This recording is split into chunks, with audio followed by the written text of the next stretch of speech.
మహారాష్ట్రకు చెందినటువంటి vote for democracy అనేది ఒక రిపోర్ట్ ఇచ్చింది. ఆ రిపోర్ట్ ప్రకారం 12.54% ఏపీలో ఎక్కువ ఓట్లు లెక్కెట్టారని, పోలైన ఓట్లకి లెక్కెట్టిన ఓట్లకి 12.54% ఎక్కువని. 12.54 అంటే చిన్న విషయం కాదు. అలాగే పక్కనున్న ఒరిస్సాలో 12.48 ఎక్కువ లెక్కెట్టారు అని అతను ఒక పెద్ద లిస్ట్ ఇచ్చారు. వాడు ఎవరి ఓట్ ఫర్ డెమోక్రసీ ఇది ఫుల్ సర్క్యులేట్ అవుతుంది. ఇది అబద్ధం అయితే వెంటనే దాన్ని బ్యాన్ చేయాలి, వెంటనే చర్య తీసుకోవాలి. ఆంధ్రాలో 12.54 ఎక్కువ పెట్టారని చెప్పి అంటుంటే చంద్రబాబు నాయుడు గారు ఇందులో ఎక్స్పర్ట్. ఎందుకంటే ఫస్ట్ ఆయన ఈవీఎంలు తప్పు అని చెప్పింది ఆయనే. ఆయన దీన్ని క్లియర్ చేయవలసినటువంటి అవసరం ఉంది. లేదా ఓట్ ఫర్ డెమోక్రసీ వాడు బోగస్ వాడు ఉత్తినే ఏవో పెడుతుంటాడు. నేను చూశాను వాళ్ళ పేర్లు, అందులో ఎవరెవరు ఉన్నారు, వాళ్ళంతా చాలా పెద్ద రిప్యూటెడ్ ఫెలోసే. మరి ఎందుకు అలా పెడుతున్నారో అని. ఇంకో విషయం, నిన్న బాలినేని అతను వేసినటువంటి పిటిషన్లో ఇప్పుడే దేశాయ్ గారు పంపారు నాకు. దేశాయ్ గారు పంపిన దాని ప్రకారం చీఫ్ ఎలక్టోరల్ ఆఫీస్ మీనా గారు 26/6/2024 నాడు ఒకటి ఇచ్చారు. అది అందరికీ కూడా తిరుగుతోంది, మీకు కావాలంటే పెడతాను నేను. దాంట్లో ఆయన చీఫ్ ఎలక్షన్ ఆఫీసరు ఆయన ఏమి ఇచ్చాడు, ఇవన్నీ కూడా కౌంటింగ్ అయిన 10 రోజుల్లో మొత్తం డిస్ట్రాయ్ చేయమన్నారు. అప్పుడే 20 రోజులు అయింది, 26వ తారీఖుని ఇచ్చాడు ఆయన. అప్పుడే 20 రోజులు అయింది, ఇంకా ఎందుకు డిస్ట్రాయ్ చేయలేదు, వెంటనే అన్నీ డిస్ట్రాయ్ చేయండి అని చెప్పి ఆయన ఇచ్చాడు. అది పంపిస్తే అది చూసి నేను ఆశ్చర్యపోయి దేశాయ్ గారిని అడిగాను, ఇదేంటండి బాబు అని. వెంటనే దేశాయ్ గారు యాక్ట్ తీసి పంపించాడు. Section 81 of the representatives of people act. ఇప్పుడు అదే ఇక్కడ వచ్చి కూర్చుని రాసుకున్నది ఆయన ఇందులో పంపించాడు వాట్సాప్లో. దాని ప్రకారం 45 రోజుల వరకు అది సురక్షితంగా పెట్టించాలి. ఎందుకంటే ఎలక్షన్ పిటిషన్ ఎవడన్నా వేస్తాడేమో, ఎలక్షన్ పిటిషన్ వేసేటప్పటికి అన్నీ కూడా సురక్షితంగా ఉండాలి. 45 డేస్ టైం ఇచ్చింది యాక్ట్. మీకు గుర్తుందా, జక్కంపూడి రామ్మోహన్ రావు గెలిచినప్పుడు వడ్డీ వీరభద్రరావు కోర్టుకు వెళ్ళాడు. కోర్టుకు వెళ్తే ఎన్నాళ్ళు పట్టింది, 3 ఏళ్ల తర్వాత కౌంటింగ్ చేశారు. 3 ఏళ్ళ ఆయన 45 డేస్ కాలదోషం పట్టకుండా కోర్టుకు వెళ్ళిపోయాడు. కానీ యాక్చువల్గా అది వాయిదాలు పడి 3 ఏళ్ల తర్వాత కౌంటింగ్ చేశారు. చేస్తే 650-700 ఓట్లతో నెగ్గాడురా రామ్మోహన్ రావు అనుకున్నది 200-250 ఓట్లు కాదు, తప్పు, ఇతను నెగ్గింది 340 ఓట్లతో అని వచ్చింది జడ్జిమెంట్. ఇక అసలు మీరు 10 రోజుల్లో మొత్తం డిస్ట్రాయ్ చేసేయండి అని అంటే ఇంక ఎలక్షన్ పిటిషన్ ఏమి వస్తాడు. అసలు డిస్ట్రాయ్ చేసేటువంటి కంప్యూటర్లు ఆన్లైన్వి. ఇప్పుడు దానికి ఏమన్నట్టు వాళ్ళు, మీరు రండి మాక్ పోలింగ్ పెడతామని. మాక్ పోలింగ్ అంటే మనందరం వెళ్ళి ఇక్కడేమో చెప్పాలి, మేము ఇదిగోనండి మేము సైకిల్కి కొడుతున్నాం, మేమేమో ఫ్యాన్కి కొడుతున్నాం అని రాసుకుంటారు. అక్కడికి వెళ్ళి మనం సైకిల్కి ఫ్యాన్కి కొట్టాలి, చూపిస్తారు. ఇక చూడండి మీరు చెప్పినట్లు 12 మంది సైకిల్కి కొడతా ఉన్నారు, 12 వచ్చాయి. 80 మందికి ఫ్యాన్కి కొడతా ఉన్నారు, 8 వచ్చాయి. ఇది చేస్తారట పిలిచి మాక్ పోలింగ్ అని. ఇప్పుడు మాక్ పోలింగ్ అంటే అది ఇంకేముంది, మాక్ పోలింగ్ ఎవరికి కావాలండి, ఆవేళ పోలింగ్ అయింది కావాలి. కానీ ఆ చిన్న స్లిప్పులు వస్తాయి. ఆ స్లిప్పులు ఎందుకు, ఇలాంటి కంటింజెన్సీకే, ఇలాంటిది ఏమైనా వచ్చినప్పుడు స్లిప్పులు లెక్కడానికి. ఆ స్లిప్పులన్నీ డిస్ట్రాయ్ చేసేసారట.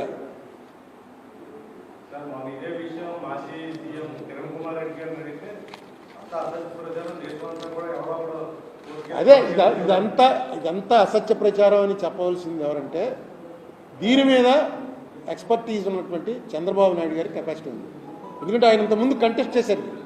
పాపం ఆయన ఎవరినో ఒక ఆయన్ని అరెస్ట్ చేసి జైల్లో కూడా పెట్టారు. ఒక ఈవీఎం మిషన్ సంపాదించాడు ఆయన, పేరు హరిప్రసాద్. ఆయన్ని నాకు కలిసాను, ఆయన్ని హరిప్రసాద్ అని.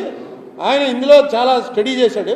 స్టడీ చేసి అక్కడి నుంచో ఒక ఈవీఎం మిషన్ పట్టుకొస్తే ఈవీఎంని దొంగతనం చేసావు నువ్వని కేసు పెట్టి అతను కొన్నాళ్ళు జైల్లో కూడా ఉన్నాడు 2009 ఎలక్షన్ అయిన తర్వాత. వీళ్ళకి మొత్తం చంద్రబాబు నాయుడు గారికి అవగాహన ఉంది. ఈ ఓట్ ఫర్ డెమోక్రసీ అనేది తప్పు అయితే తప్పు అని చెప్పండి, ఇది తప్పుడు ఆర్గనైజేషన్, ఇలాంటి అనేక అపోహలు రేకెత్తించి ప్రజల్లో నోటుకొచ్చినట్టు చేస్తున్నారని అది చెప్పండి. అలాగే ఇది క్లియర్గా రిప్రజెంటేషన్ యాక్ట్ ప్రకారం 45 రోజులు ఉంచాలంటే 26వ తారీఖు అంటే నెల కూడా అవ్వకుండా 10 రోజులు కౌంటింగ్ అయిన 10వ రోజులే. 26 అంటే 20 రోజులు, కౌంటింగ్ అయిన 20 రోజులకి మీనా గారి ఆర్డర్ అలా ఇచ్చాడు.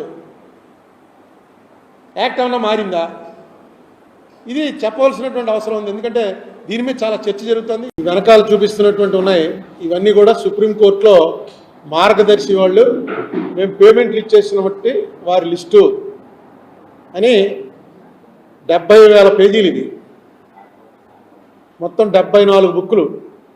ఇవి వెనకాల ఉన్నాయి, అది చూపించడానికి ఈ బుక్కుల్లో పంపించారు ఢిల్లీ నుంచి తెప్పించాను నేను. ఢిల్లీ నుంచి తెప్పించడానికి పోస్టల్లో 20,000 దాకా అయింది. ఇవన్నీ ఏంటంటే బుక్కుల రూపంలో, ఎందుకంటే సుప్రీంకోర్టులో ఉన్న దీని ప్రకారం ఆన్లైన్ ఇవ్వడానికి ఇంతకు మించి ఇవ్వకూడదని ఏదో లిమిట్ ఉందిట. అందుకని ఇవన్నీ వాళ్ళు పెన్ డ్రైవ్లో డౌన్లోడ్ చేసి, ఆ పెన్ డ్రైవ్లో డౌన్లోడ్ చేసినవి ఇన్ని బుక్కులు వచ్చాయి. ఇవన్నీ కూడా సుప్రీంకోర్టులో సబ్మిట్ చేయడం జరిగింది. నేనేమడిగానంటే కోర్టు వారు నిన్న ఆ పెన్ డ్రైవ్ ఇప్పించండి, ఏ పెన్ డ్రైవ్లో నుంచి అయితే డౌన్లోడ్ చేశారో పెన్ డ్రైవ్. ఎందుకంటే నా దగ్గరికి కంప్లైంట్లు వస్తున్నాయి. ఎవరో వచ్చి ఏమంటే మాది ఒక 15,000 డిపాజిట్ వేసామండి, ఆ డిపాజిట్ అప్పుడు ఇచ్చేసారు మాకు, మా దగ్గర ఏ ఆధారాలు లేవు, డిపాజిట్ ఇచ్చేయడం వెనక్కి ఇచ్చేశారు, వాళ్ళది బాండ్ ఏమో తీసేసుకున్నారు, కానీ మాకు ఇంట్రెస్ట్ మాత్రం మేము కట్టిన డబ్బే ఇచ్చారు కానీ మాకు ఇంట్రెస్ట్ ఇవ్వలేదు, మీకు తెలుస్తుందా ఎంత ఇచ్చారో ఏంటో అంటే మనం చూడాలి. ఇందులో ఏంటంటే నీ పేరుని ఇవన్నీ ఎతకాలంటే ఎంతమంది కూర్చోవాలి, ఎందుకంటే ఇవి ఆర్డర్లో కూడా లేవు. ఒక్కో చోట వాళ్ళ పెన్ డ్రైవ్లో ఎలా ఉందో అలా పెట్టేసినట్టున్నారు. ఒకటి 2008లో 2 ఉంటాయి, దాని తర్వాత 2012లో ఉంటాయి, 2016లో ఉంటాయి, రకరకాలుగా ఉన్నాయి ఇవన్నీ. ఆ పేరుని బట్టి కానీ ఆ డేట్ని బట్టి కానీ వెతకడం కొంచెం కష్టం అవుతుంది.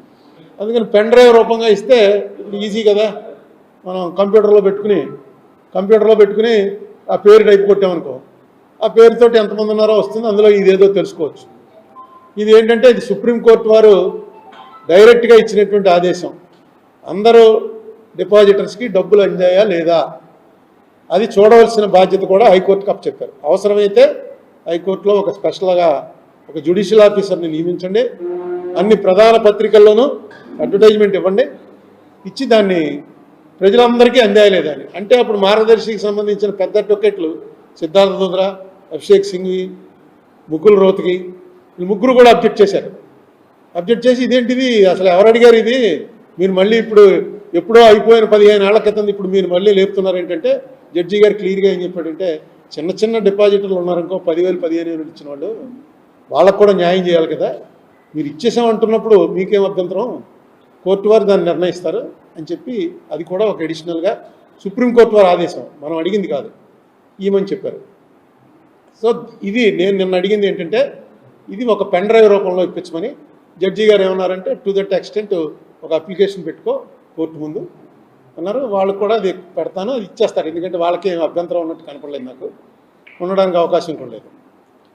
ఇకపోతే ముఖ్యంగా మనం ఎప్పటి నుంచో రాజమండ్రిలో ఉన్న సీనియర్ పాత్రికేయులు అందరికీ తెలుసు, 2006 నవంబర్ 6 నాడు నేను ఏదైతే కంప్లైంట్ పట్టుకెళ్ళి చిదంబరం గారు ఫైనాన్స్ మినిస్టర్కి ఇచ్చి ప్రెస్ మీట్ పెట్టి చెప్పానో, యాజ్ ఇట్ ఈజ్గా ఏం చెప్పానో అదే రిజర్వ్ బ్యాంక్ వాళ్ళు వేసినటువంటి ఎఫిడేవిట్లో ఇంకా వాళ్ళు రూల్స్ కోట్ చేస్తూ వేశారు. రిజర్వ్ బ్యాంక్ ఎఫిడేవిట్ మీరు చూసే ఉంటారు, అంత చాలా పేపర్లో వచ్చింది. దాని ప్రకారం క్లారిటీగా 45S అన్నది prohibiting HUFs from collecting deposits.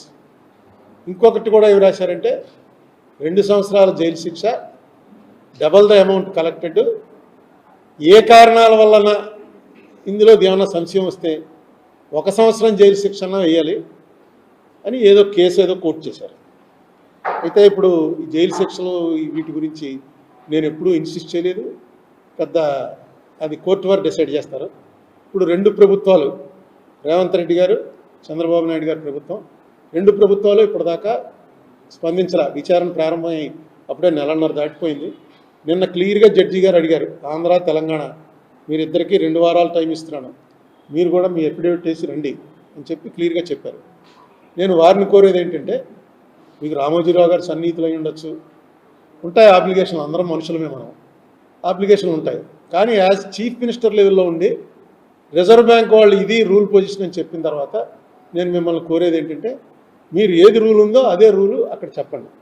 లేదు మీకు ఏదైనా అవకాశం ఉండి ఈ రూలు ఉన్నప్పటికీ కూడా రామోజీరావు గారు చేయొచ్చు, రామోజీరావు గారికి మాత్రం తప్పు పట్టలేం మేము అని మీకు అనిపిస్తే అదేనా ఎఫిడేవిట్ రూపంలో వేయండి. మీరు డిలే చేయటం వల్ల ఈ కేసు డిలే అవుతూ వస్తుంది. ఇన్నేళ్లకి 2006 అంటే ఎంత అయింది, 18 ఏళ్ళు అయింది.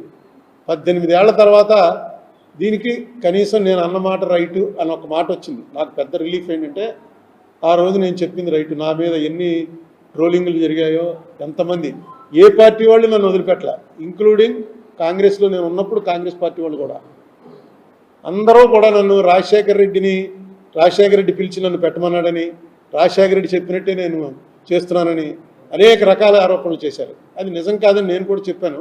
కానీ నా లెవెల్ చాలా తక్కువ, నా ప్రత్యర్థులు నా మీద విమర్శలు చేసిన వాళ్ళ లెవెల్స్ చాలా ఎక్కువ. అంచేత ఎందుకు చేస్తున్నాడో వీడికి ఏదో ఎజెండా ఉంటుందనుకున్నారు. నాకు ఏ ఎజెండా లేదు. మిగతా ఇప్పుడు మొన్నే చూసాం, కాకినాడలో ఒక కంపెనీ ఎత్తేసారు.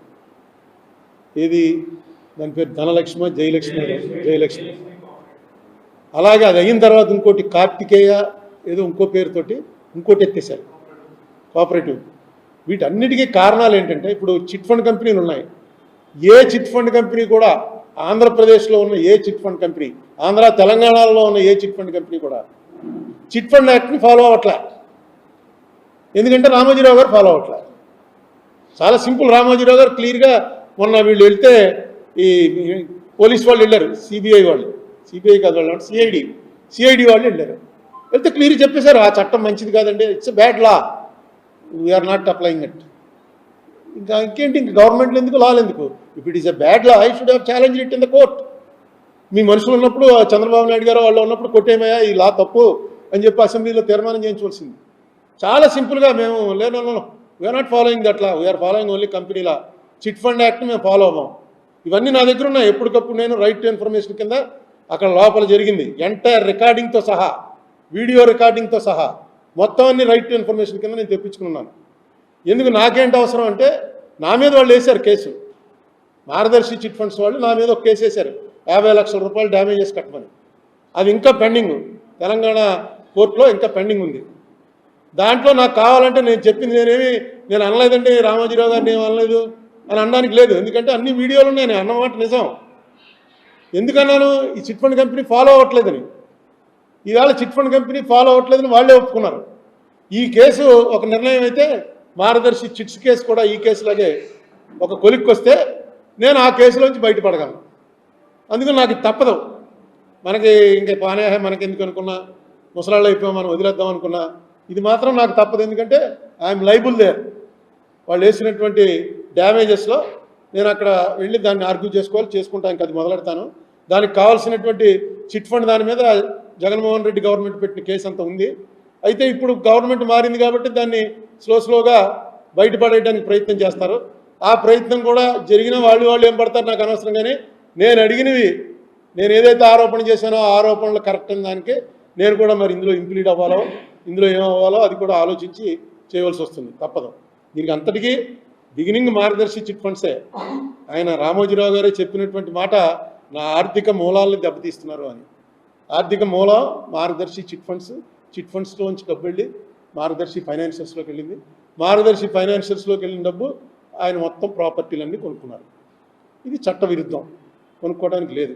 చిట్ ఫండ్ కంపెనీలో డబ్బు డైవర్ట్ చేయటం అనేది ప్రొహిబిటెడ్. ఒకవేళ మనం చీటీ పాడుకున్న తర్వాత వాళ్ళకి కావాల్సిన షూరిటీలు మనం ప్రొడ్యూస్ చేయలేకపోతే ఆ డబ్బు తీసుకెళ్ళి ఒక నేషనలైజ్డ్ బ్యాంకులో పెట్టాలి అన్నది యాక్ట్. ఆ యాక్ట్ బ్యాడ్ లా అని చెప్పి వాళ్ళు చెప్పేశారు. మా ఇష్టం వచ్చినట్టు మేము పెట్టుకుంటాం.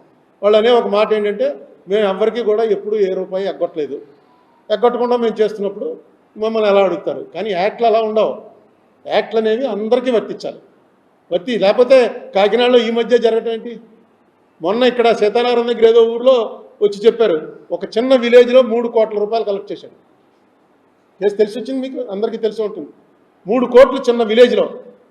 ఎందుకంటే ఆ ఊరిలో ఆయన పెద్ద, ఆయన అందరికీ నమ్మకం ఉంది, ఏదో హైదరాబాద్లో బిజినెస్ చేస్తున్నాడుగా, మీకు అందరికీ కూడా రూపాయి ఇంట్రెస్ట్ ఇస్తాను, మీకు బ్యాంకులో వేసుకుంటే 6%, 8% వస్తుందంటే, ఆయన పెద్ద ఆస్తులు ఉన్నాయి, పెద్ద ఫ్యామిలీ, బాగుందని చెప్పి 3 కోట్ల రూపాయలు ఇచ్చారట. ఆ వ్యాపారం దెబ్బతింది. ఈ ఆస్తులన్నీ బ్యాంకుల్లో ఉన్నాయి, అయిపోయింది. రోడ్డు మీద ఎక్కి ఎవరిని అడుగుతారు? ఇలా తెలిసి వెంటనే ఇలా కలెక్ట్ చేస్తున్నట్టు అని తెలియగానే అరెస్ట్ చేసేలాగా చట్టాలు తయారు చేస్తారు. ఈయన చాలా గొప్పవాడిని, నేను నాకు ఈనాడు పేపర్ ఉంది కాబట్టి నా జోలికి ఎవరు రారు అనుకుంటే అది కరెక్ట్ కాదు. దాన్ని అడ్డం పెట్టుకుని మీరు కేవలం ఆ పేపర్ అనేది మీతో ఉంది కాబట్టి మీరు ఇవన్నీ చేస్తూ వచ్చారు. ఎందుకంటే మీ జోలికి రావడానికి ఎవరికైనా భయం, పేపర్లో ఏం రాస్తారో అని. సో ఈవేళ అది బయటపడింది. ఈ బయటపడడం అనేది చాలా మంచిది నా ఉద్దేశంలో. చంద్రబాబు నాయుడు గారు, రేవంత్ రెడ్డి గారు, వాళ్ళిద్దరూ రామోజీరావుకి ఎంత సన్నిహితమైనా, రామోజీరావు గారు ఇవాళ లేరు. కానీ ఆ హెచ్యుఎఫ్ అలా ఇంటాక్ట్గా ఉంది. కాబట్టి మీరు కరెక్ట్గా వాట్ ఈజ్ లా అన్నది అక్కడ చెప్పవలసిన అవసరం ఉంది. అలాగే చిట్ ఫండ్ కంపెనీ మీద పెట్టినటువంటి కేసుల్లో కూడా పిలిచి తెప్పించుకుని ఈ జగన్మోహన్ రెడ్డి పెట్టింది కాబట్టి కొట్టేయాలి, మీరు పెట్టిన అన్నీ కూడా జగన్మోహన్ రెడ్డి కొట్టేసి, జగన్మోహన్ రెడ్డి పెట్టినవన్నీ మీరు కొట్టేసి, ఇది కరెక్ట్ అనిపించుకోదు. ఎందుకంటే జగన్మోహన్ రెడ్డి తప్పు చేశాడనేగా మీరు చెప్తున్నారు. జగన్మోహన్ రెడ్డి చేసినవన్నీ తప్పులు అని చెప్తున్నప్పుడు మీరు అవే తప్పులు చేయొద్దు. రేపు రాబోయేటువంటి వాయిదాలో మీరు నెక్స్ట్ వేశారు, ఎప్పుడు సెప్టెంబర్ 11కి వాయిదా వేశారు. సెప్టెంబర్ 11 నాటికి 2 వారాలే టైం ఇచ్చారు. కాబట్టి 2 వారాల్లో ఏపీ గవర్నమెంట్ చంద్రబాబు నాయుడు గారిని, తెలంగాణ గవర్నమెంట్ రేవంత్ రెడ్డి గారిని కోరేది ఏంటంటే దయచేసి వారికి అక్కడ ఉన్నటువంటి యథార్థ పరిస్థితి, what is law and what is the position of these governments అన్నది ఒక అఫిడవిట్ ద్వారా ఫైల్ చేయమని కోరుతున్నాను. ఇంకొకటి, నేను కేసీఆర్ గారిని అడిగాను, ఆయన సీఎంగా ఉండగా. కేసీఆర్ గారు వేస్తా అన్నాడు. నాకు తెలియదు, ఈ కేసు అంతా నాకు తెలుసు అన్నాడు. అంటే పోనీ ఆయనకు అనుకూలంగానే ఏంటి అన్నాను. అప్పుడు ఇంకా సుప్రీంకోర్టు, ఇంకా హైకోర్టుకి రాలా, రిజర్వ్ బ్యాంక్ వాళ్ళకి ఇది ఇవ్వలే అన్నాడు. డెఫినెట్గా వేస్తాను, నేను ఎందుకు వేస్తాను, రూల్ ఏది ఉంటే అదే వేస్తాను, కానీ మళ్ళీ ఆయనకు అనుకూలంగా ఏం మాట్లాడుతాను అన్నాడు. అదేనండి, మీకు ఎలా వేసినా నాకు అభ్యంతరం లేదు, కేసులో వేయండి. ఆయన వేయలే, ఆయన ఎఫిడవిట్ వేయలేదు. రామోజీరావు గారు వేసినటువంటి కేసులో మాత్రం ఒక ఎఫిడవిట్ వేశారు. రామోజీరావు గారు కింద కోర్టులో ఏదో తేడా వచ్చింది ఆ తీర్పులను, ఆ తేడా తప్పు అని చెప్పి ఒకటి కోర్టులోకి వేసేశారు. ఆ కేసులో మాత్రం ఆయన ఒక ఎఫిడవిట్ గవర్నమెంట్ ఆఫ్ తెలంగాణ తరఫున వేశారు, కానీ నేను వేసిన కేసులో వేయలేదు. సరే, తర్వాత జగన్మోహన్ రెడ్డి గారు కొంచెం ఆలస్యంగా అయినా ఆయన కూడా వచ్చి ఈ కేసులో రావటం, ఇంప్లీడ్ అవటం, దానివల్ల కొంత బలం వచ్చింది. ఎందుకంటే ఆయన పెద్ద ప్లేడర్ని పెట్టగలిగారు, పెద్ద ప్లేడర్ వచ్చాడు. కానీ యాక్చువల్గా టైంకి ఈ తీర్పు అక్కడి నుంచి రిమాండ్ అయ్యే టైంకి ఎవ్వరూ ప్లేడర్లు ఎప్పిర్ అవడానికి కూడా సిద్ధపడాల. సుప్రీంకోర్టులో టాప్ అడ్వకేట్స్ ఎవ్వరు కూడా ఆంధ్ర గవర్నమెంట్ తరఫున రామోజీరావు గారికి వ్యతిరేకంగా చెప్పడానికి ఎవ్వరు రాలే, అందరినీ ట్రై చేశారు. చివరికి నిరంజన్ రెడ్డి గారు, ఆయన సీనియర్ అడ్వకేట్, ఆయన రాజ్యసభ మెంబర్ కూడా వైసీపీ తరఫున, ఆయన ఎప్పీర్ అయ్యారు. పెద్ద అడ్వకేట్స్ ఇంకా పెద్దవాళ్ళు ఉన్నారు, ఆ టాప్ 10లో ఉన్న వాళ్ళందరినీ ట్రై చేశారు, ఎవరు రాలేదు, ఈయన ఎప్పీర్ అయ్యారు. సో ఏదైనా కోర్టులో ఆలస్యం అవుతుంది కానీ అన్యాయం అవ్వదు అని ఒక పాత ఇది ఉంది. Justice may be delayed but justice will never be denied. అది సత్యమేవ జైతే అని నాలాంటి ఒక అర్భకుడు రామోజీరావు గారు లాంటి ఒక పెద్ద ఆల్మైటీ మీద 18 ఏళ్ళు పోరాటం చేయడం ఏంటి, నేను ఎక్కడ సరిపోతానా? నిజంగా నాకు సహకరించిన మన అల్లంకి రమేష్ కానీ, ఇక్కడ హైదరాబాద్లో ఎస్ఎస్ ప్రసాద్ సీనియర్ అడ్వకేట్ ఆయన కానీ, ఇంకా చాలామంది వాళ్ళ పేరు చెప్తే ఇష్టపడినటువంటి మిత్రులు ఎంతోమంది ఉన్నారు. వాళ్ళందరూ సహకరించి దీన్ని ఈ స్థాయికి తీసుకొచ్చారు. డెఫినెట్గా రేపు సెప్టెంబర్ 11 కూడా కోర్టులో సరైనటువంటి ఆర్డరే వస్తుంది, అందులో నాకేం అనుమానం లేదు. గవర్నమెంట్లు కూడా వచ్చి దానికి తగ్గట్టుగా మీరు కూడా ప్రతిస్పందిస్తే గవర్నమెంట్ కూడా పరువు నిలబడుతుంది. లేకపోతే ఏదైతే ఆరోపణలు చేస్తున్నారో రామోజీరావు గారు, చంద్రబాబు నాయుడు వీళ్ళంతా ఒకటే అని, చంద్రబాబు నాయుడు, రేవంత్ రెడ్డి, రామోజీరావు వీళ్ళందరూ ఒకటే అని ఏవైతే ఆరోపణలు చేస్తున్నారో అవి నిజమైనా అంతా ఒకటైనా సరే యాజ్ ఏ చీఫ్ మినిస్టర్ ఎలా బిహేవ్ చేయాలో అలాగే బిహేవ్ చేస్తాం అని వీళ్ళిద్దరూ కూడా, ఎందుకంటే ఇద్దరు కూడా ఎక్స్పీరియన్స్డ్ లీడర్స్ కాబట్టి తప్పకుండా వాళ్ళు కూడా సరిగ్గా స్పందిస్తారని అనుకుంటున్నా. వేయకపోయినా ఏమవుతుంది, వేయకపోతే వాళ్ళు డిఫెన్స్లో పడిపోయినట్టు అంతే. పెద్ద వేయకపోతే ఏం ఆగదు. గవర్నమెంట్ ఎక్స్పార్టీ చేసుకునే పరిస్థితిలో ఉందంటే అది కరెక్ట్ కాదు కదా. గవర్నమెంట్ తరఫున ఏదో మాట వచ్చి చెప్పాలి, రిజర్వ్ బ్యాంక్ చెప్పినట్టుగా మీరు రన్ చేయండి అని చెప్పాలి. కాదు, రిజర్వ్ బ్యాంక్ చెప్పింది తప్పని కూడా చెప్పచ్చు వాళ్ళు. ఈయన చాలా గొప్పవాడు కాబట్టి రిజర్వ్ బ్యాంక్ ఇలా చెప్పకూడదు, అందరికీ ఒకే అయితే ఎలా కుదురుతుంది, ఏం చెప్పాలనుకుంటున్నారో మనకు తెలియదు కదా. ఇప్పుడు ఎవరు, చంద్రబాబు నాయుడు గారి ప్లేడరు సిద్ధార్థ లుత్రాయే, రామోజీరావు గారి ప్లేడరు సిద్ధార్థ లుత్రాయే. సో వాళ్ళు ఆలోచించుకుని ఏదో చేస్తారు, చేయకుండా ఉంటారని అనుకోను. చంద్రబాబు నాయుడు అంత సీనియర్ మనిషి ఇంత సెన్సేషనల్ కేసులో వద్దు మనం ఏం వేయొద్దు అని చెప్పేసి అంటాడని నేను అనుకోవట్లే. అయినా నా రిక్వెస్ట్ నేను చేయాలి కదా, నా రిక్వెస్ట్ నేను చేస్తున్నాను.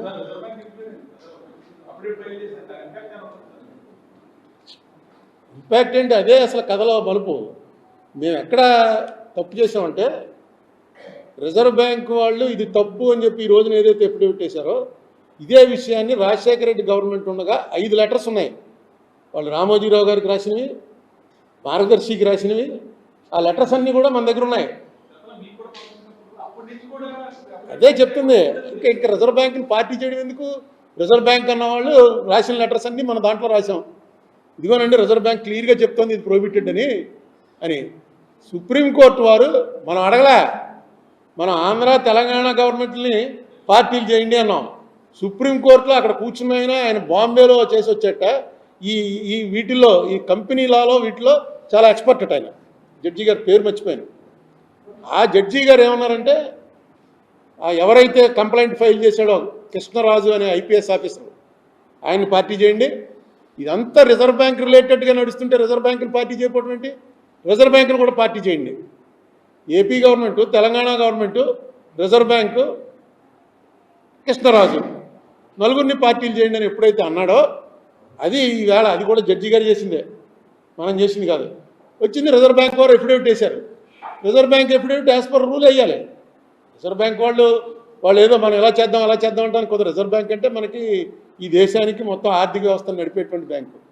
వాళ్ళు ఇట్టి పరిస్థితుల్లో కూడా తప్పు చెప్పడానికి లేదు. రైట్ చెప్పకుండా తప్పించుకోవచ్చేమో, కానీ నా మీద ఇష్టం ఉంటే నేను ఏమైనా తప్పు చేస్తే చెప్పకుండా మాట్లాడకుండా అలా తాత్సారం చేయించామో, కానీ తప్పు చెప్పడానికి రిజర్వ్ బ్యాంక్ ఎట్టి పరిస్థితుల్లో చేయదు. దానికంతా ఒక ప్రొసీజరు, ఒక పెద్ద వ్యవహారం ఉంటుంది. కింద నుంచి కాగితం రావాలి, జరగాలి అంతాను.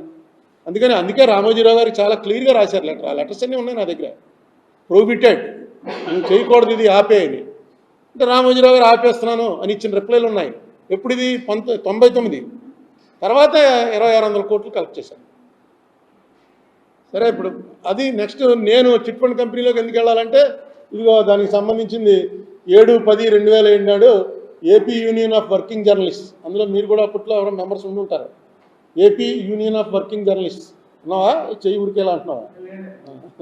వాళ్ళు ఒక మీట్ ద ప్రెస్, నేను ప్రెస్ మీట్ ఇలా పిలిచింది కూడా కాదు, మీట్ ద ప్రెస్ పిలిచారు హైదరాబాద్లో.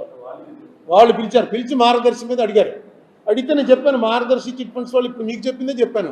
ఆ డబ్బు పట్టుకెళ్ళి బ్యాంకులో వేయాలంటే బ్యాంకులో వేయకుండా తీసుకెళ్ళి వాళ్ళ కంపెనీలో పెట్టి పెట్టుబడులు పెట్టుకుని వ్యాపారాలు చేసుకుంటారు. అది పూర్తిగా చట్టవిరుద్ధం.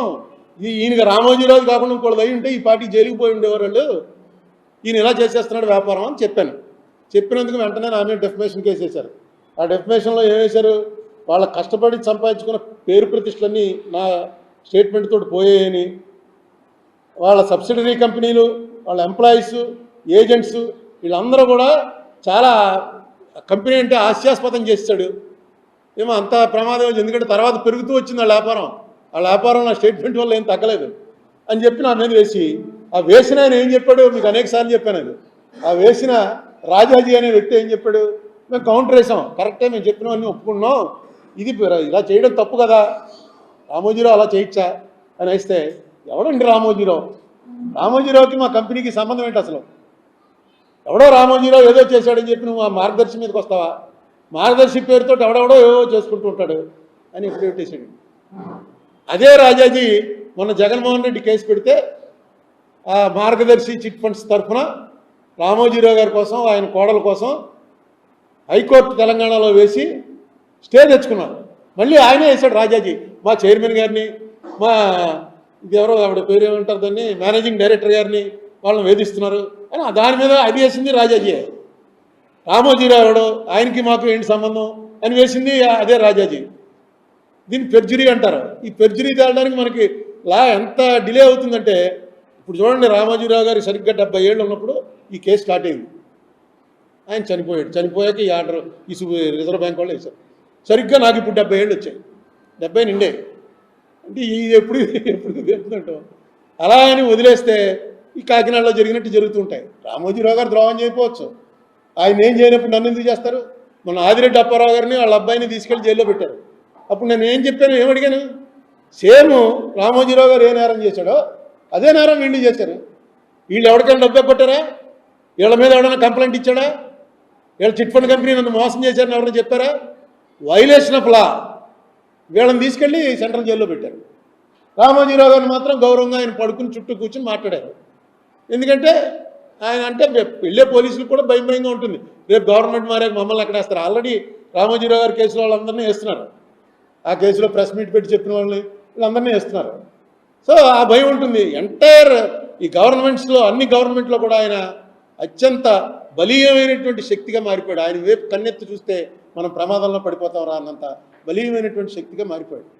కానీ మీరు ప్రెస్ మీకు తెలుసు, ఇలాంటివి ఎన్నో చూస్తూ ఉంటాం. చాలా చాలా గొప్పవాడు అనుకున్నవాడు టక్కుమని డౌన్ఫాల్ అయిపోవటం. ఇగో ఈవేళ ఏదో వచ్చింది, ఏదో బ్యాంకు ఇందులో తిరుగుతుంది వాట్సాప్లో, ఏదో టాప్ బ్యాంకు అమెరికన్ వాడు స్పెషల్ దీంట్లో షిప్లో సముద్రంలో వెళ్తుంటే చచ్చిపెట్టాడు. వాడిని కాపాడడానికి ఉన్నటువంటి బ్యాచ్ అంతా మిగతా వాళ్ళని కాపాడగలిగారు, కానీ అసలు వాడిని ఏంటి ఎవడో పేరు. సో ఇదంతా కూడా ఒక టైం నడుస్తుంది, ఒక టైం నడవగలని. మార్గాన్ స్టాన్లీ వరల్డ్లో టాప్ అది. అంటే నేను దీన్ని కంపేర్ చేయట్లే. ఆ టైం చూడండి, పోనీ ఎవడో మిగలలేదండి, మొత్తం పోయారు, ఎవడో చనిపోయాడు అంటే 15 మందిని కాపాడారట. ఫస్ట్ ఎవరిని కాపాడాలి? వాళ్ళ బాస్ అక్కడ మొత్తం అసలు వాళ్ళందరినీ హైర్ చేసిన వాడిని అతను కాపాడలేకపోయారు. ప్రయత్నించే ఉంటారు కానీ కాపాడలేకపోయారు. ఇలాంటివి మన చరిత్రలో ఏంటంటే ఆ టైం వచ్చినప్పుడు ఖచ్చితంగా కొన్ని ఒప్పుకుంటే మెగ్నానమస్గా ఉంటుంది. నిజమంటే చేశానేమో, తప్పు చేశాను, ఓకే, నేను ఎవరిని చీట్ చేయలేదు కదా, నాకేం మెన్సీరియా లేదు కదా, అసలు ఆ మాట అంటారు మేము చేసిందే రైటు, లా తప్పు, ఈ దేశం చేస్తున్న యాక్ట్లు తప్పు, మేము చేసేది రైటు అని. నా మీద డెఫినేషన్ కూడా ఎందుకు వేశారంటే వాళ్ళు ఏదో నా మీద కక్షను కాదు, ఇంకెవడో నోరెత్తుకున్నాను.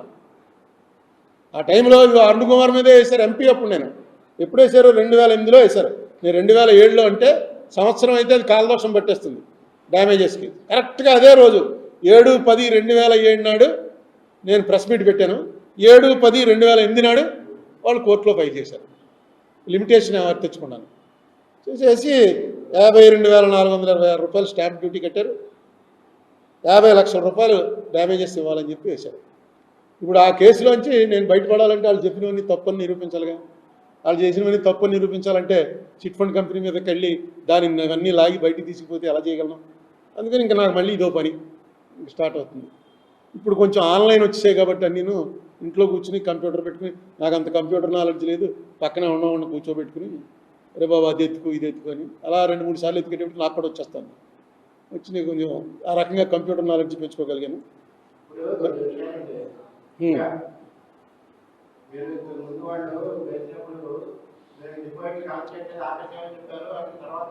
తర్వాత ఏం చేస్తున్నారంటే అలా కాదు, తర్వాత ఏం చేస్తున్నారంటే ఇప్పుడు నేను మొన్న ప్రెస్ మీట్లో కూడా చెప్పాను, ఇప్పుడు డిపాజిట్గా తీసుకోవట్లేదు. ఎలా తీసుకుంటారంటే నువ్వు ఒక ₹1,00,000 చీటీలో చేరితే 20 నెలలు అంటే నెలకు 5,000 కడుతున్నావు. 9వ నెలలోనో 10వ నెలలోనో నువ్వు పాడేసుకున్నావు. అది పాడేసుకుంటే నీకు ₹1,00,000 ఇచ్చేయాలి. తెలుసుగా చీటీలు ఎలా నడుస్తాయి మీకు అందరికీ తెలుసుగా. ఇచ్చి ఆ తర్వాత నెలలో తీసుకుంటారు, డివిడెండ్ మినహాయించుకుంటుంటారు.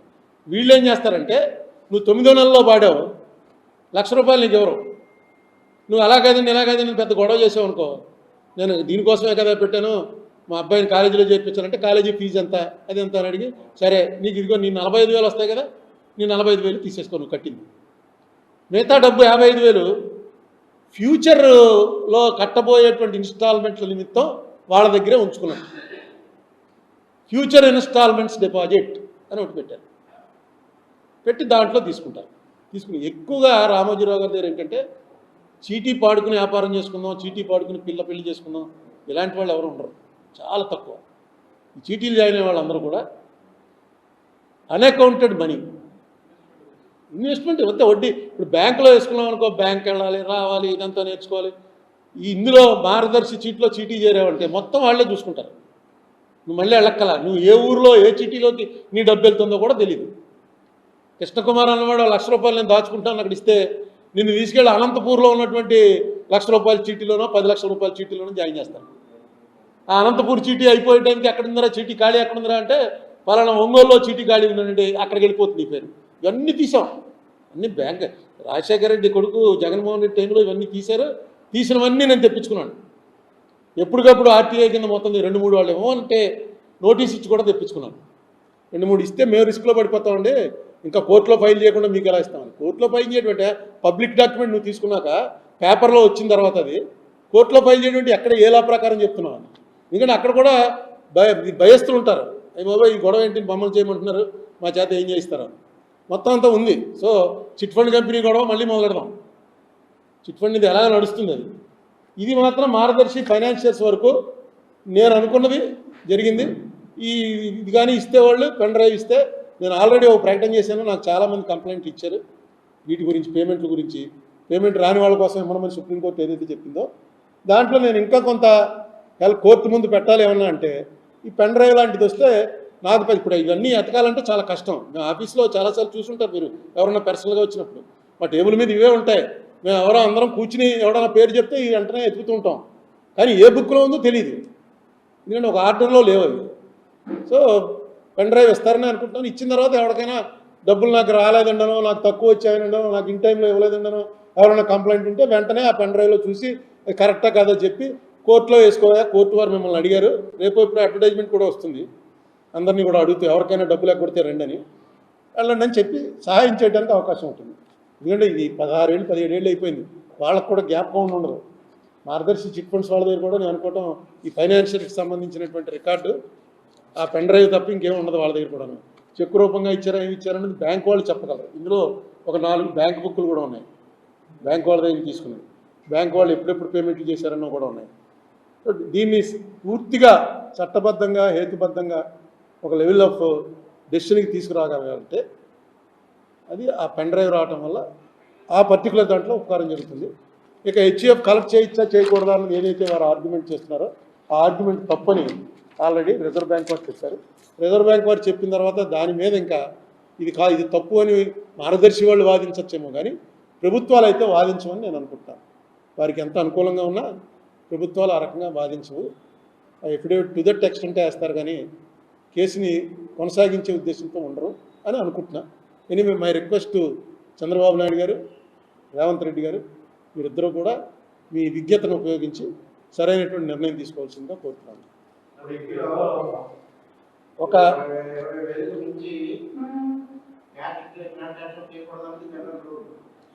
అసలు ఆ రూల్స్ ఏవి మార్గదర్శికి వర్తించవు ఉన్నాయి, అదే చెప్తున్నాను. ఆ రూల్స్ ఏవి కూడా వర్తించకుండానే నడిపారు. ఆయన అనేది వాళ్ళకున్న ఒకే ఒక డిఫెన్స్ ఏంటంటే మేము ఎవరికి అగ్గొట్టని చెప్పండి అంటారు, కానీ చట్టాలు చేసేది రామోజీరావు గారి కోసం చేయరు, ఎవడో చేయకూడదు. ఈయన వాడుకుని మొత్తం అన్ని చోట్ల మోసాలు జరుగుతున్నాయి, ఎవరిని ఏమీ చేయలేరు వీళ్ళు. ఎందుకంటే ఆయన కేసు ఏంటండి అని ఐటీ యాక్టు ఈడీ రావాలి, ఇందులోకి ఈడీ వస్తుంది, ఇందులోకి గ్యారంటీగా ఈడీ వస్తుంది. ఈడీ రావడానికి అన్ని ఇంగ్రీడియంట్స్ ఉన్నాయి ఇందులో, ఖచ్చితంగా ఈడీ ఫోకస్లో రావాల్సిందే. ఆ జగన్ టైంలో పెట్టినట్టు కూడా నాకు అనుమానం, ఈడీ దగ్గర కూడా ఏదో పెట్టారు, అయితే పలుకుబడి సరిపోలేదు. ఇప్పుడు మోడీ గారు ఇవన్నీ కాదు గురు, రిజర్వ్ బ్యాంక్ ఇచ్చిన తర్వాత రిజర్వ్ బ్యాంక్ ఒకటి డెఫినెట్గా సుప్రీంకోర్టు, రిజర్వ్ బ్యాంకు, ఈ మధ్య ఎలక్షన్ కమిషన్ కొంచెం పొల్యూట్ అయింది, కానీ ఇవన్నీ కూడా కొన్ని organisations above politicians and above politics. ఎందుకంటే అక్కడ రూల్స్ అలా ఫ్రేమ్ అయి ఉన్నాయి, వాటి ప్రకారమే చెప్పాలి. ఏదన్నా ఇప్పుడు అయిందా లేదు, లేకపోతే నేను ఎక్కడ సరిపోతాను, నేను ఇంకా నువ్వైతే నీ చేతిలో ఏదో కింద కెమెరాలో ఉంది, నాకు అది లేదు, నేను ఎక్కడ సరిపోతాను. 10 ఏళ్ళు అయింది నేను ఎంపీ అయిపోయి, ఇంకా మీరు అందరూ ఎందుకు వచ్చారు? మీకు ఇంట్రెస్ట్ ఉంది కాబట్టి, ఆ ఇంట్రెస్ట్ వల్లే బతికింది ఇది. ఈ కేసు బతకడానికి కారణం కేవలం మీడియా. ఆ రోజున కూడా ఎవర్రా దీన్ని బతికించారంటే ఎలక్ట్రానిక్ మీడియాలో TV9, ప్రింట్ మీడియాలో ఆంధ్రజ్యోతి, ఈ రెండు కొంచెం ఈనాడు తర్వాత సర్క్యులేషన్ ఎక్కువగా ఉన్నాయి. ఏంటి నాకు వాళ్ళకి ఏ రకమైన సంబంధం కానీ ఫ్రెండ్షిప్ కానీ ఏమన్నా ఉందా? ఈ పాయింట్ బాగుంది అనుకున్నారు, తీసుకొచ్చారు. సో ఇప్పుడు కూడా నాకు సహకరిస్తున్నారు. మీరు అందరూ వచ్చారంటే ప్రెస్ మీట్ ఎవడో సిట్టింగ్ ఎంపీ పెడితే వస్తారు, కానీ మీరు అందరూ వచ్చి ఎవడో కుర్రాన్ని పంపిస్తారు, లేకపోతే వాడు రాసుకొస్తాడండి మేము చూసుకుంటామండి. ఎందుకు వస్తున్నారంటే యూ హ్యావ్ ద ఇంట్రెస్ట్. అదే అలాగే ఆ టైం వచ్చినప్పుడు మీరు 10 మంది ఎలా కలిసి వస్తున్నారో అలా కలిసి వస్తారు. కలిసి వచ్చిన వల్లే న్యాయం నిలబడుతుంది, ధర్మం నిలబడుతుంది.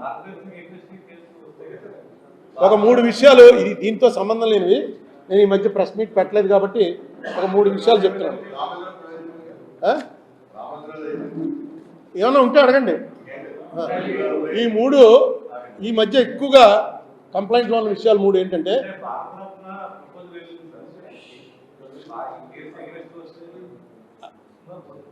ఈ భారతరత్న ప్రపోజల్ స్టేజ్ మీద చెప్పడమే, కానీ దానికి ఏదో ప్రొసీజర్ ఉంటుంది, దానికి దీనికి నాకు తెలీదు. ఎనీవే అవ్వచ్చు. అంటే నేను పద్మవిభూషణ్ అప్పుడే కోర్టులో అంతా రెడీ అయి ఉన్నప్పుడు మా మదర్ పోయింది, వెళ్ళలేకపోయాను. అప్పుడు ఈ ఆన్లైన్ ఉంటే వెళ్దును, ఆన్లైన్ అప్పుడు లేదు, కరోనా వచ్చిన తర్వాత వచ్చింది. మనం ఇక్కడ ప్రెస్ మీట్ పెట్టి అడిగాం కూడా, అన్నీ చూపించండి ప్రజలు చూస్తారు, గుర్తుందా నీకు? ఇంపార్టెంట్ కేసులు చూపించండి. ఈవేళ సుప్రీంకోర్టులో నేను వేసిన ఏపీ రీఆర్గనైజేషన్ కేసు ఉంది. ఇప్పుడు వెళ్ళి మళ్ళీ ఆన్లైన్లో కూర్చోవాలి. ఈవేళ ముఖ్యంగా అందులో వాళ్ళు తెలంగాణ వాళ్ళు మూవ్ చేసిపోయేది ఏంటంటే 5 మండలాలు ఏవైతే మనకి తెలంగాణ నుంచి పోలవరం ప్రాజెక్టు నిమిత్తం ఇచ్చారో ఆ 5 మండలాలు మాకు వెనక్కి ఇచ్చేయండి అని చెప్పి వాళ్ళు నేను ఉన్నప్పుడు ఒకసారి వచ్చి వాదించారు. ఆ వాదించిన మీ మీడియా అతనే శ్రావణ్ అనేవాడు అడ్వకేట్గా వచ్చి ఆ రోజున సీనియర్ నిరూప్ రెడ్డిని తీసుకొచ్చి వాదించారు మా మండలాలు మాకు ఇచ్చేయాలని. ఈవేళ అదే Shravan advocate on record Telangana గవర్నమెంట్కి అడ్వకేట్ ఆన్ రికార్డ్గా నియమించారు అతను. ఇప్పుడు అదొకటి వస్తుంది అక్కడ. అందుకని నేను రిక్వెస్ట్ చేసేది ఏంటంటే జగన్మోహన్ రెడ్డి ఎలా అయితే ఇందులో ఆంధ్రప్రదేశ్ గవర్నమెంట్ తరఫున వేశాడో ఎఫిడవిట్, ఆ ఎఫిడవిట్ మీద మీరు కూడా పెద్ద అడ్వకేట్ని ఎవరైనా పెట్టి కంటిన్యూ చేయండి. చంద్రబాబు నాయుడు గారికి నా రిక్వెస్ట్ మీ ద్వారా, ఈ కేసు విషయం వదిలేకండి. ఏపీ రీఆర్గనైజేషన్ కేసు విషయం ఎప్పుడు రోజు చెప్తూ ఉంటారు మనకు అన్యాయం జరిగిందని. నేను అదే కోర్టులో చెప్పాను. అది మీరు వచ్చి సహకరిస్తే అదొకటి పని జరుగుతుంది. ఆ 5 మండలాలు వెళ్లకుండా ఆపుకోవచ్చు, లేకపోతే అది కూడా 5 మండలాలు కూడా పోతాయి. అదొకటి జాగ్రత్తగా చూసుకోండి అన్నది ఒక ఇష్యూ. రెండో ఇష్యూ ఏంటంటే ఆర్టీఐ అతను రమేష్ చంద్ర అని చెప్పి వైజాగ్ నుంచి అన్నిటి మీద ఆర్టీఐ అడుగుతుంటాడు. మీకు అనేక సార్లు చెప్పాను. అతను ఏం చేశాడంటే ఇండియా టుడేలో, ఇండియా టీవీ న్యూస్లో, బిజినెస్ టుడేలో, వీటన్ని పేపర్లో ఏమొచ్చింది, అసలు ఈ స్పెషల్ కేటగిరీ స్టేటస్ ఎన్ని రాష్ట్రాలకు ఉన్నాయని అడిగితే 11 రాష్ట్రాల పేర్లు చెప్తున్నారు. అవి రాస్తున్నారు పేపర్లో. ఆ 11 రాష్ట్రాల్లో ఆఖరి రాష్ట్రం తెలంగాణ అని ఉంది. ఇదేంటో తెలంగాణకి స్పెషల్ కేటగిరీ స్టేటస్ ఎప్పుడు ఇచ్చారని అతను నీతి ఆయోగ్కో లెటర్ రాశాడు 25/6/24 నాడు. అంటే మొన్న జూన్ 25 నాడు నీతి ఆయోగ్ రిప్లై ఇచ్చింది 11 రాష్ట్రాలకు ఉంది, తెలంగాణకు కూడా ఉంది అని. ఇది ఏంటో మనకు ఎవరికి అర్థం అవ్వట్లేదు. నీతి ఆయోగ్ రిప్లై పేపర్లో అంటే మీరు స్లిప్ అవ్వచ్చు. నీతి ఆయోగ్ వాళ్ళు ఆర్టీఐ కింద అడిగితే రిప్లైలో 11 రాష్ట్రాల్లో తెలంగాణ కూడా ఉంది. నాకు ఎప్పటివరకు తెలియదు న్యూస్ ఇది. నిజంగా ఏమైనా జరిగిందా, లేకపోతే నీతి ఆయోగ్ ఎందుకు రాస్తుంది స్పెషల్ కేటగిరీ స్టేటస్ అని? ఇది ఒక ఇష్యూ కూడా ఒక్కసారి ప్రభుత్వాలు చెక్ చేసుకోండి. మూడోది, మహారాష్ట్రకు చెందినటువంటి ఓట్ ఫర్ డెమోక్రసీ అనేది ఒక రిపోర్ట్ ఇచ్చింది. ఆ రిపోర్ట్ ప్రకారం 12.54% ఏపీలో ఎక్కువ ఓట్లు లెక్కెట్టారని, పోలైన ఓట్లకి లెక్కెట్టిన ఓట్లకి 12.54% ఎక్కువని. 12.54 అంటే చిన్న విషయం కాదు. అలాగే పక్కనున్న ఒరిస్సాలో 12.48 ఎక్కువ లెక్కెట్టారు అని అతను ఒక పెద్ద లిస్ట్ ఇచ్చారు. వాడు ఎవరి ఓట్ ఫర్ డెమోక్రసీ ఇది ఫుల్ సర్క్యులేట్ అవుతుంది. ఇది అబద్ధం అయితే వెంటనే దాన్ని బ్యాన్ చేయాలి, వెంటనే చర్య తీసుకోవాలి. ఆంధ్రాలో 12.54 ఎక్కువ పెట్టారని చెప్పి అంటుంటే చంద్రబాబు నాయుడు గారు ఇందులో ఎక్స్పర్ట్. ఎందుకంటే ఫస్ట్ ఆయన ఈవీఎంలు తప్పు అని చెప్పింది ఆయన దీన్ని క్లియర్ చేయాల్సినటువంటి అవసరం ఉంది. లేదా ఓట్ ఫర్ డెమోక్రసీ వాడు బోగస్ వాడు ఉత్తనే ఏవో పెడుతుంటాడు. నేను చూశాను వాళ్ళ పేర్లు, అందులో ఎవరెవరు ఉన్నారు, వాళ్ళంతా చాలా పెద్ద రిప్యూటెడ్ ఫెలోసే. మరి ఎందుకు అలా పెడుతున్నారని. ఇంకో విషయం, నిన్న బాలినేని అతను వేసినటువంటి పిటిషన్లో ఇప్పుడే దేశాయ్ గారు పంపారు నాకు. దేశాయ్ గారు పంపిన దాని ప్రకారం చీఫ్ ఎలక్టోరల్ ఆఫీస్ మీనా గారు 26/6/2024 నాడు ఒకటి ఇచ్చారు. అది అందరికీ కూడా తిరుగుతోంది, మీకు కావాలంటే పెడతాను నేను. దాంట్లో ఆయన చీఫ్ ఎలక్షన్ ఆఫీసరు ఆయన ఏమి ఇచ్చాడు, ఇవన్నీ కూడా కౌంటింగ్ అయిన 10 రోజుల్లో మొత్తం డిస్ట్రాయ్ చేయమన్నారు. అప్పుడే 20 రోజులు అయింది, 26వ తారీఖుని ఇచ్చాడు ఆయన. అప్పుడే 20 రోజులు అయింది, ఇంకా ఎందుకు డిస్ట్రాయ్ చేయలేదు, వెంటనే అన్నీ డిస్ట్రాయ్ చేయండి అని చెప్పి ఆయన ఇచ్చాడు. అది పంపిస్తే అది చూసి నేను ఆశ్చర్యపోయి దేశాయ్ గారిని అడిగాను, ఇదేంటండి బాబు అని. వెంటనే దేశాయ్ గారు యాక్ట్ తీసి పంపించాడు. Section 81 of the representation of people act. ఇప్పుడు అదే ఇక్కడ వచ్చి కూర్చుని రాసుకున్నది ఆయన ఇందులో పంపించాడు వాట్సాప్లో. దాని ప్రకారం 45 రోజుల వరకు అది సురక్షితంగా పెట్టించాలి. ఎందుకంటే ఎలక్షన్ పిటిషన్ ఎవడన్నా వేస్తాడేమో, ఎలక్షన్ పిటిషన్ వేసేటప్పటికి అన్నీ కూడా సురక్షితంగా ఉండాలి. 45 days టైం ఇచ్చింది యాక్ట్. మీకు గుర్తుందా, జక్కంపూడి రామ్మోహన్ రావు గెలిచినప్పుడు వడ్డీ వీరభద్రరావు కోర్టుకు వెళ్ళాడు. కోర్టుకు వెళ్తే అన్నాళ్ళు పెట్టింది, 3 ఏళ్ల తర్వాత కౌంటింగ్ చేశారు. 3 ఏళ్ళ ఆయన 45 days కాలదోషం పట్టకుండా కోర్టుకు వెళ్ళిపోయాడు. కానీ యాక్చువల్గా అది వాయిదాలు పడి 3 ఏళ్ల తర్వాత కౌంటింగ్ చేశారు. చేస్తే 650-700 ఓట్లతో నెగ్గాడురా రామ్మోహన్ రావు అనుకున్నది 200-250 ఓట్లు కాదు, తప్పు. ఇతను నెగ్గింది 340 ఓట్లతో అని వచ్చింది జడ్జిమెంట్. ఇక అసలు మీరు 10 రోజుల్లో మొత్తం డిస్ట్రాయ్ చేసేయండి అని అంటే ఇంక ఎలక్షన్ పిటిషన్ ఏమి వేస్తాడు? అసలు డిస్ట్రాయ్ చేసేటువంటి కంప్యూటర్లు ఆన్లైన్వి. ఇప్పుడు దానికి ఏమంటున్నారు వాళ్ళు, మీరు రండి మాక్ పోలింగ్ పెడతామని. మాక్ పోలింగ్ అంటే మనందరం వెళ్ళి ఇక్కడేమో చెప్పాలి, మేము ఇదిగోనండి మేము సైకిల్కి కొడుతున్నాం, మేమేమో ఫ్యాన్కి కొడుతున్నాం అని రాసుకుంటారు. అక్కడికి వెళ్ళి మనం సైకిల్కి ఫ్యాన్కి కొట్టాలి, చూపిస్తారు. ఇక చూడండి మీరు చెప్పినట్లు 12 మంది సైకిల్కి కొడతా ఉన్నారు, 12 వచ్చాయి. 8 మందికి ఫ్యాన్కి కొడతా ఉన్నారు, 8 వచ్చాయి. ఇది చేస్తారట పిలిచి మాక్ పోలింగ్ అని. ఇప్పుడు మాక్ పోలింగ్ అంటే అది ఇంకేముంది? మాక్ పోలింగ్ కూడా కావాలండి, ఆవేళ పోలింగ్ అయింది కావాలి. కానీ ఆ చిన్న స్లిప్పులు వస్తాయి. ఆ స్లిప్పులు ఎందుకు? ఇలాంటి కంటింజెన్సీకే, ఇలాంటిది ఏమైనా వచ్చినప్పుడు స్లిప్పులు ఎక్కడానికి. ఆ స్లిప్పులన్నీ డిస్ట్రాయ్ చేసేసారట.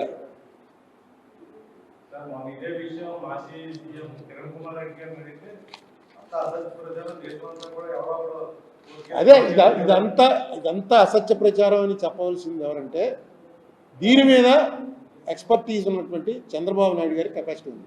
ఎందుకంటే ఆయన ఇంతకుముందు కంటెస్ట్ చేశారు. పాపం ఆయన ఎవరినో ఒక ఆయన్ని అరెస్ట్ చేసి జైల్లో కూడా పెట్టారు.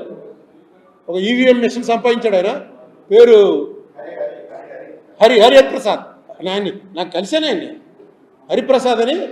ఆయన ఇందులో చాలా స్టడీ చేశాడు. స్టడీ చేసి ఎక్కడి నుంచో ఒక ఈవీఎం మిషన్ పట్టుకొస్తే ఈవీఎంని దొంగతనం చేసావు నువ్వు అని కేసు పెట్టి అతను కొన్నాళ్ళు జైల్లో కూడా ఉన్నాడు 2009 ఎలక్షన్ అయిన తర్వాత. వీళ్ళకి మొత్తం చంద్రబాబు నాయుడు గారికి అవగాహన ఉంది. ఈ ఓట్ ఫర్ డెమోక్రసీ అనేది తప్పు అయితే తప్పు అని చెప్పండి, ఇది తప్పుడు ఆర్గనైజేషను, ఇలాంటి అనేక అపోహలు రేకెత్తించి ప్రజల్లో నోటికొచ్చినట్టు చేస్తున్నారని అది చెప్పండి. అలాగే ఇది క్లియర్గా రిప్రజెంటేషన్ యాక్ట్ ప్రకారం 45 రోజులు ఉంచాలంటే 26వ తారీఖు అంటే నెల కూడా అవ్వకుండా 10 రోజులు కౌంటింగ్ అయిన 10వ రోజు, 26 అంటే 20 రోజులు, కౌంటింగ్ అయిన 20 రోజులకి మీనా గారు ఆర్డర్ అలా ఇచ్చాడు. యాక్ట్ ఏమన్నా మారిందా?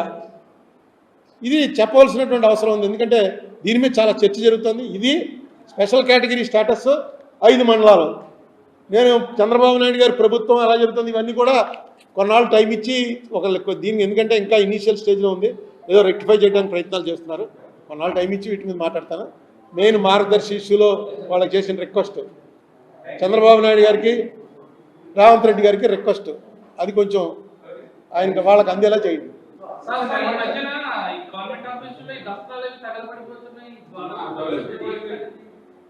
ఇదేదో కొత్త పెచ్చగలేదు, ఆయన ఎప్పుడు వినలేదు. మరి దస్త్రాలు తగలబెట్టేయడం అది అని, అసలు దస్త్రాలు ఏమి ఉంచట్లేదు, అన్నీ కూడా కంప్యూటర్లో లోడ్ చేసేస్తున్నారు. ఇప్పుడు చంద్రబాబు నాయుడు గారు వచ్చాక తగలబెట్టారు కదా, అంతకుముందు ఏదో కోర్టులో తగలబెట్టేశారన్నారు, కోర్టులో దస్త్రాలు ఈ నెల్లూరులో. ఇప్పుడేమో చంద్రబాబు నాయుడు గారు వచ్చాక యాక్షన్ తీసుకుంటారు, తీసుకోమనండి. తప్పు ఏ కాగితం తగలేయకూడదంటే రూల్ ఏమంటే, లేకపోతే తగలేసే టైం వచ్చినప్పుడు ఏదో ఈ పద్ధతి ప్రకారం ఇంతమంది ఉండి తగలయ్యారే చూపించాలి అని. తగలైపోతే వాళ్ళు తగలడిపోతారు అక్కడ. ఇప్పటికే ఆ వీటిలో పోలీస్ స్టేషన్లోకి వెళ్ళామనుకోండి, అంత వాసన వచ్చేస్తుంటుంది. ఏంటో వాసన అంటే పేపర్ల వాసన. అన్ని పేపర్లు పెట్టుకుని ఉంటారు వాళ్ళు, పాతవి కొత్తవి చెదలు పట్టేసి. ఎందుకు ఇలాంటి చెదలు పట్టేసి తీసేయచ్చు కదండి, రేపు ఎవడో వచ్చి అడుగుతాడండి, బాబు ఆ కేసు తీసుకురా అంటాడు. చెదపట్టేసి నేను అప్పుడు చూపిస్తే సరిపోద్ది అని చెప్పి. ఇవన్నీ ఏంటో కొత్త విషయాలు, ఇవన్నీ ఎక్కడ నేను వినలేదు ఇంతకుముందు.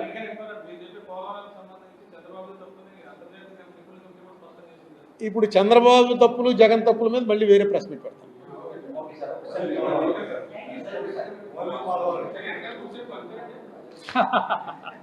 అంతే, ఈ కేసు అయిపోయిన తర్వాత పంచడం, లేకపోతే పెడతకని పప్పు చేసేవాళ్ళకి ఇవ్వడం. మంచి కాస్ట్లీ పేపరు, చాలా బాగుంది. మీరు కావాలంటే ఒక బుక్ పట్టుకెళ్ళచ్చు ఇంట్లో పిల్లలకి ఇచ్చి. ఎందుకంటే ఇది కేసులా, ఇది పెద్ద స్టడీ అవుతుంది కేసు. ఈ కేసు ఇతరుతో ఆగదు. దీని మీద చాలామంది పిహెచ్డీలు చేసి ఎకనామిక్స్లో డాక్టరేట్లు తీసుకుంటారు, ఎకనామిక్స్లో డాక్టరేట్లు కూడా తీసుకుంటారు.